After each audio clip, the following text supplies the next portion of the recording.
ولكم هاتوا السيتي، هاتوهم.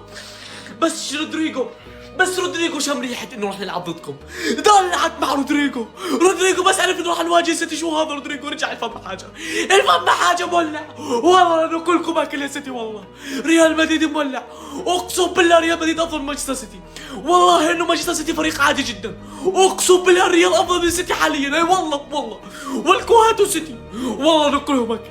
ولكم وين السيتي وينهم؟ ما بين ريال مدريد شو رح تعمل؟ مولع ريال مدريد. شو هذا رودريجو؟ شو هذا؟ اما بالنسبه لك يا برشلوني بورفوا ليغا، لانه ودعها، لانه صار في لعبه ضجيج هو ريال مدريد.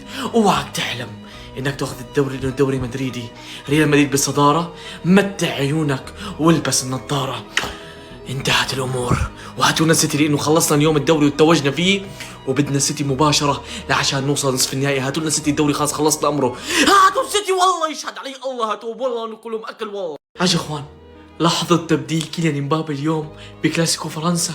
امبابي متضايق، امبابي قاعد بعيش اخر لحظاته مع باريس سان جيرمان، وبعد كل مباراة كيليان امبابي نزل هاي الصورة. خلاص امبابي بودع خلاص، انتهت قصته مع باريس سان جيرمان. امبابي مو مصدق حتى يخلص من باريس سان جيرمان. امبابي نراك في ريال مدريد قريبا. انتهت الامور يا اخوان. تيك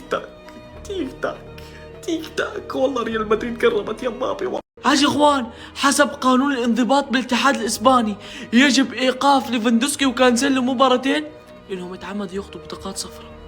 يا اخي اقسم بالله من مدريدي وهيني بحلف برشلونه عم بتعرض لظلم. برشلونه كل ما يتحسنوا وكل ما يكون وضعهم منيح الاتحاد الاسباني بيحاول يعاقبهم او يعمل عليهم اشي او يعمل لهم قصه او طلع لهم قضيه نيجيرا او يعمل عقوبه للاعيبتهم. خليني احكي الحق، والله انا مدريدي وبحكي الحق، اقسم بالله عم بتعرض لظلم كبير. هذا قانون انا اول مره بسمع فيه. شو هذا القانون؟ ليفاندوسكي وكانسيلو مباراتين بدكم توقفوهم لانهم تعمدوا انهم ياخذوا بطاقه صفراء، يعني راح يغيبوا عن الكلاسيكو. والله انه ظلم صراحه. انا مدريدي بقول لك الحق، والله انه برشلونه قاعد يتعرض لظلم من الاتحاد الاسباني صراحه.